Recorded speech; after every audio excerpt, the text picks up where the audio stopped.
created music, he orchestrated this potent tool primarily for his praise and worship. God is the author of music. Music is for worshiping and praising God. That's the primary thing it's supposed to do. But there was a distortion in this divine plan.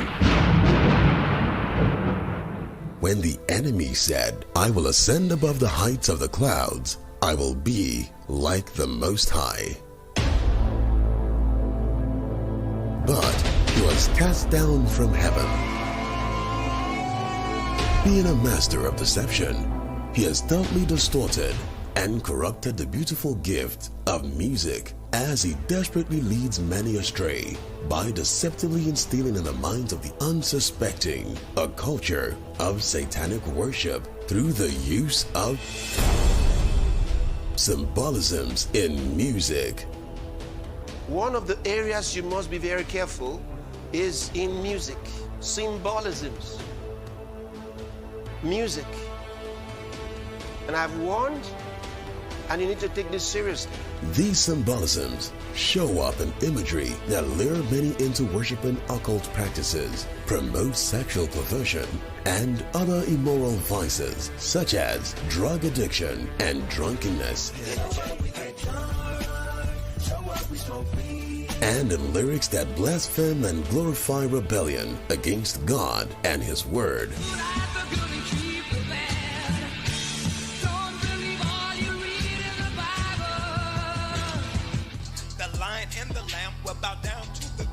And that is Jesus bowing down to the goat. Once again, goats are unbelievers, or at worst, Satan or the Baphomet. And even if it did mean greatest of all time, it makes no sense to have Jesus bowing down to himself. Unwittingly, the young and unsuspecting rave about these and idolize the bearers of these demonic depictions. But when it comes to music and dance, they're connected to your emotions, directly connected to your soul. And that's what Satan wants. He wants to make connection with your soul. And the ultimate plan is to deter us from getting to relate properly with God and to get us to be a worshiper of the devil. You can't help but come to the conclusion that there is a purpose-driven objective on behalf of these people to communicate a specific idea to the audience. They are telling a story, and that story, that narrative, is deeply rooted in occult symbolism, and it's putting it out on blatant full display, and it's mocking Christianity. In 1946, which was 76 long years ago, a Satanist by the name of Alice Bailey, who was also regarded as one of the founders of the New Age movement, wrote a 10-point charter to destroy and eliminate Christianity so that the New Age philosophies may become the one world religion for the world. The 10-point charter by Alice Bailey are as follows. Number 1. Take God and prayer out of the education system. 2. Reduce parental authority over the children. 3. Destroy the Judeo-Christian family structure or the traditional Christian family structure. 4. If sex is free, then make abortion legal and make it easy. 5. Make divorce easy and legal. Free people from the concept of marriage for life. 6. Make homosexuality an alternative lifestyle. The base art. Make it run mad. 8. Use media to promote and change mindsets. 9. Create an interfaith movement. Number 10. Get governments to make all these laws and get the church to endorse these changes. Unknown to many, music and arts have been exploited as major tools for driving this sinister agenda for several years. Tragically, some of these things have crept into the Church of Jesus Christ. Music that is not of God. I say it's very dangerous to go into some kind of music that is basically worldly, not known to be Christian, and then we want to Christianize it. How worldly should we get to win the world? How worldly should we be to to win the world. How far should we go to get their attention? We have to be like them to do so? That is a confession of your spiritual bankruptcy. Because if you were full of the Spirit, just think the very thought of it. If the apostles said, you see, we have to be like the Pharisees to win them. That's not what Paul was saying when he talked about being like a Jew. That's not what he meant. But we don't have to now be like them. We don't have to have their music for them to listen to our music. We don't have to dance like them for them to think like we're dancing for God. I believe that if you love God, then you wouldn't be a friend of the world. And I was a friend of the world. And I listened to different rappers. All these different rappers, not thinking about the lyrics of what they were saying, bro. And so because of that, when I've heard nothing but lustful actions towards women, my parents and the Bible teaches you to respect women and wait towards marriage, but because I was listening to that music, guys, I was more prone to actually have sex before marriage, you know what I mean? Because you have to realize that our subconscious mind holds 95% of our brain, bro. A lot of people don't get that. So not only their conscious thoughts now, it's going into their subconscious. The guy is sleeping and is dreaming things he should not be dreaming of. Music, particularly among adolescents, is a very powerful motivator of behavior. It wasn't so long ago that an entire war was turned on the basis of youth music with Vietnam.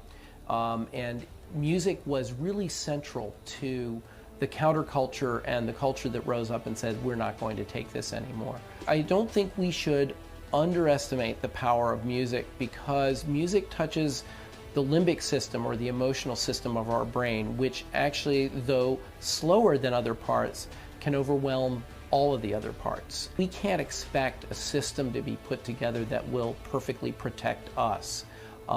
We need to protect ourselves. We need to be aware that these media change us and affect us. In the process of time, the demons start coming into their lives, because it's an invitation to devils. First, unclean thoughts. Either they might be thoughts of fear, or they're thoughts of a sensual nature. Unclean thoughts that come into them. You find a Christian, a nice Christian, who loves the Lord, but now he's struggling with unclean thoughts, dirty thoughts, sexual thoughts. And he doesn't know where they're coming from. They're coming from the dance, they're coming from the music. They're coming sometimes from the books they're reading. How does Christ come into the heart of a man? When you believe in Jesus Christ, he comes into your heart. You don't see the process. It's not like you have a feeling and then somehow you're witnessing that Christ is coming in right now. He's coming in. Oh, he has entered. No. Just by believing. All you do is you open your spirit to God, the Lordship of Jesus Christ, and bam, that's it. The light of God has come into your heart. The same process. You open those things and you're looking at things that the demons have inspired. Once your heart goes out to them, that's it. You have demons following you from then on. I said reggae, for example. Where did it come from? What's the source of reggae music? Music is psychology, see? And if the music does not penetrate the heart, the soul, and the mind, and the body, then you ain't gonna feel it. Because reggae music is not something that you hear, it's something you feel. See? And if you don't feel it, you can't know it. See? It is a spiritual music with spiritual ingredients for spiritual purposes. And I've never seen anybody who was into reggae for a long time and didn't have demonic activities come into his home and into his life. And I'm serious.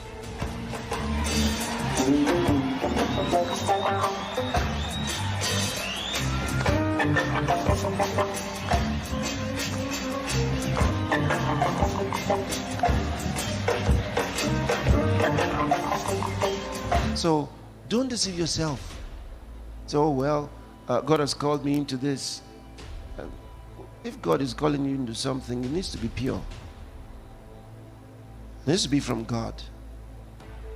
It shouldn't be something that's going to be bringing devils into your life. But reggae is not the only one. Have you ever noticed juju worshippers? They drum a lot. They drum a lot. And they dance a lot.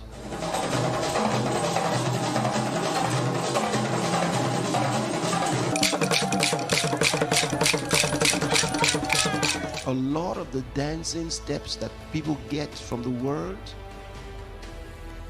a lot of them are to demons. These are things that are the movements of devils. I've dealt a lot with people with evil spirits. Some of you may have been in some meetings where we're doing those things. The moment I start addressing the evil spirit, you see some, they start dancing. And the guy or the girl is not in control. They go like this. How many of you have seen them? And you think they're going to fall. They can bend in an awkward way and still be standing. Why? Because it's not them, it's the evil spirit. And they're twisting themselves in some funny way. If you began to drum for them, they'll show you their dance. The same dance that they do at the shrines.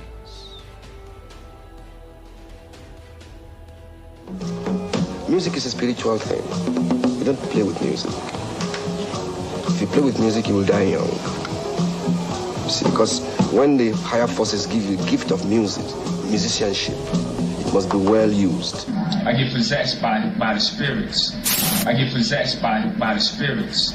Right before I performed, I raised my hands up, and it was kind of the first time I felt something else come into me. Felt something else come into me. And so I sold my soul to the devil. Sold my soul to the devil. It appears that it is these demonic beings that energize Jackson when he hits the stage. Jackson stated, quote, "When I hit the stage, it's all of a sudden a magic from somewhere that comes and the spirit just hits you and you lose control of yourself." Then there's this other kind of music. I watch the young people and I see that they've taken it into the church, and when they're dancing and they have their hand here. Have you seen it? Have you seen it?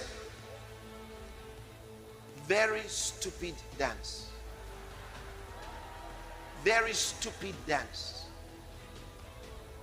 Very offensive dance.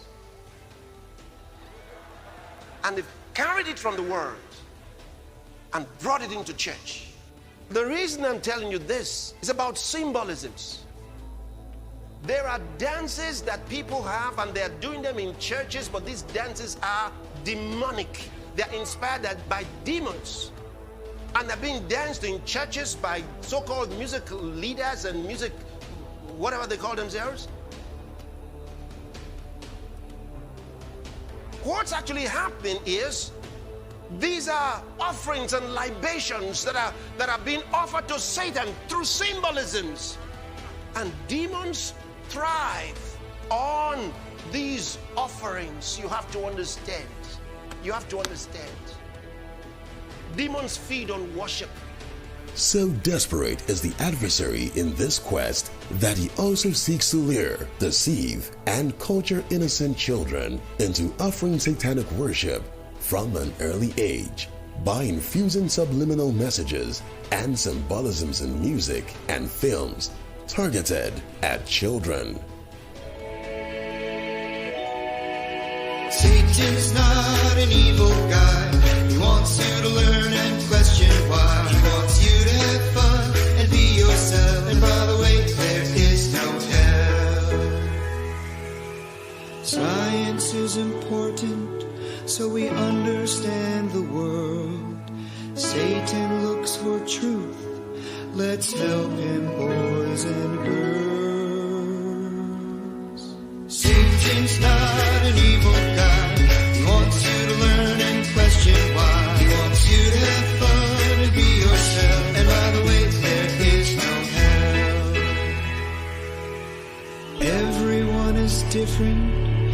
and that's okay with Satan.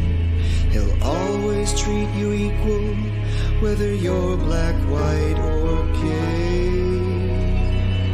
Satan-inspired theosophist Alice Bailey is quoted to have said, "When you are changing a nation, don't bother with the old people.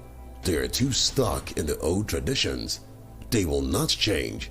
But go for the children, especially 10 years and younger."